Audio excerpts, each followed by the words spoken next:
tal, amigos de EmprendedoresTV.pe, tu canal por internet? Antes de tratar nuestro primer tema de hoy, solamente destacar algunos temas importantes. Por lo pronto, desde los OCIPTEL han dicho pues que Telefónica va a tener que bajar sus tarifas, principalmente las tarifas, los 16 harán ajustes, tendrá que hacer ajustes en 16 planes tarifarios, entre ellos la línea clásica y los planes de control.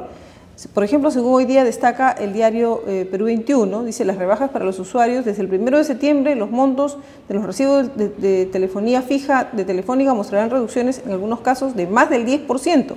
OCIPTEL, el regulador del sector, dispuso ayer una disminución en las rentas mensuales y en las tarifas de las llamadas. El recorte, dicen, es el resultado de la aplicación del factor de productividad que ya todos alguna vez hemos escuchado. Muy bien, también se viene que dentro de 15 días el Tribunal Constitucional podría definir la admisibilidad de la denuncia presentada por Fuerza 2011 contra la ley de la reforma del sistema privado de pensiones. El presidente del Tribunal Constitucional, Ernesto Álvarez, manifestó que de admitir la demanda, el proceso demoraría varios meses debido a su complejidad. Pero bueno, ahí están las cosas. De otro lado, las personas naturales dicen que vamos a poder invertir en valores del Estado. El gobierno va a lanzar un programa para que las personas naturales inviertan en estos valores, según adelantó ayer el presidente del Consejo de Ministros, que estuvo bien complicada la sesión de ayer, con dimes y diretes, con una denuncia fuerte respecto a compras estatales, a privilegios y demás. Pues bien, pero de eso no nos vamos a ocupar porque está muy político el tema, en otro momento. Hoy quiero abordar más bien un tema que sí es preocupante y que merece más reflexiones, es el tema de la reforma tributaria. Aquí hemos dado espacio para hablar del tema, hemos escuchado voces a favor, pero también nos interesa un criterio técnico para conocer en detalle qué está pasando, porque hay una norma, la famosa norma 16, que según ayer me decía el presidente de la CONFIEP en mi programa de radio, que va ahora en Radio Nacional a las 12:30 del día, nos decía que están preocupados porque deja mucho a interpretación de la SUNAT el tema de la elusión y piden una directiva, piden una aclaración, una definición, porque él me decía, bueno, el ministro y la jefa de la SUNAT son excelentes personas, no dudan de su capacidad, pero ¿qué hay de las personas que van a inspeccionar las empresas, que van a verificar las cifras? Justamente está con nosotros el doctor Juan Manuel Salazar, él es jefe del área tributaria del estudio Lazo de Romaña Gagliuffi, para comentarnos acerca de este tema. ¿Es así que la reforma tributaria y los cambios podrían de alguna manera desalentar la inversión privada? ¿Cree usted, doctor? ¿Cómo está? Bienvenido. Bueno, muchas gracias por la invitación. Bueno, la reforma tributaria, digamos, vista en conjunto, no es mala. El problema son 18 decretos legislativos en principio, y lo que sucede es que hay algunas normas que parecería que han excedido las facultades otorgadas.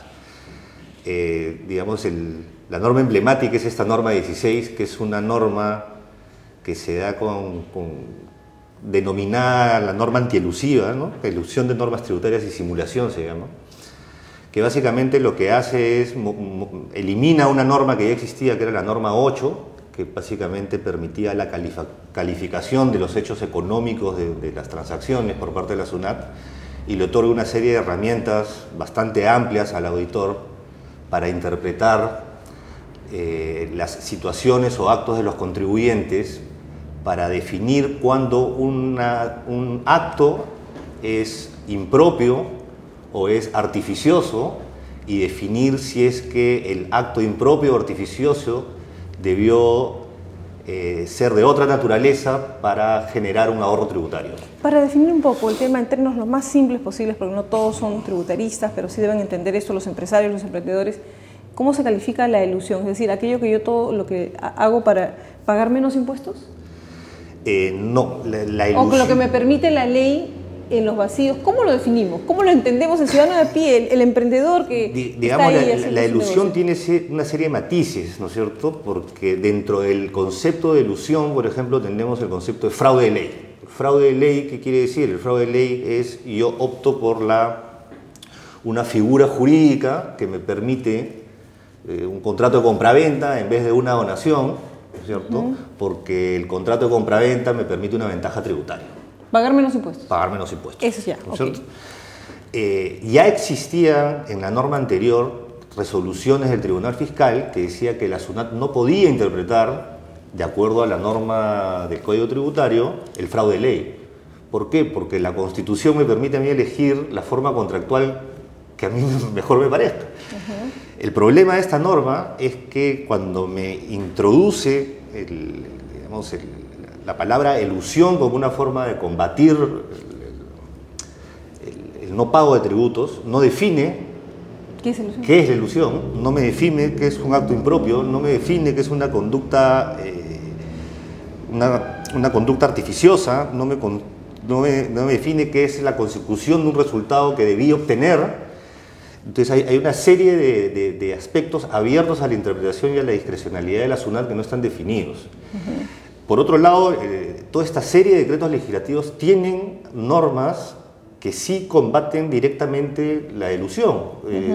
Hemos podido escuchar a lo largo de los días, por ejemplo, la famosa, mucha gente habla de la norma con el impuesto a las herencias, que yo creo que es más un término efectista de algunos tributaristas. ¿Qué pasa? Bueno, antes de irnos al tema de las herencias, doctor Salazar, quisiera entonces que nos aclare aquí un poquito el tema.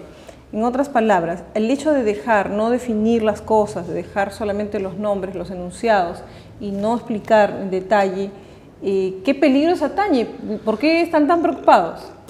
Uno, eso afecta la predictibilidad en los negocios, ¿no es cierto? O sea, puede venir un auditor y para él lo que él considera A, B o C, y de esa manera me pueden sancionar, me pueden acotar impuestos, ¿qué puede pasar? Claro, si viene un inversionista y celebra un contrato de arrendamiento financiero, el auditor puede decir que para él no es un contrato de arrendamiento financiero, sino es un contrato de compraventa, y por lo tanto darle la naturaleza de lo que tributariamente los efectos tributarios que debería tener un contrato de compraventa.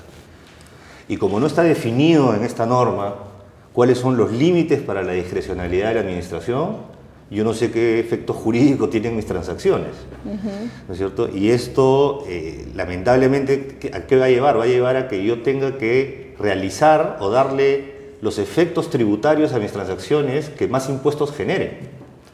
Al menos esa tendría que ser la solución, porque de la redacción de la norma y de la amplitud de las facultades que se le da al auditor, sin límites y sin condiciones, parecería que esa es la conclusión.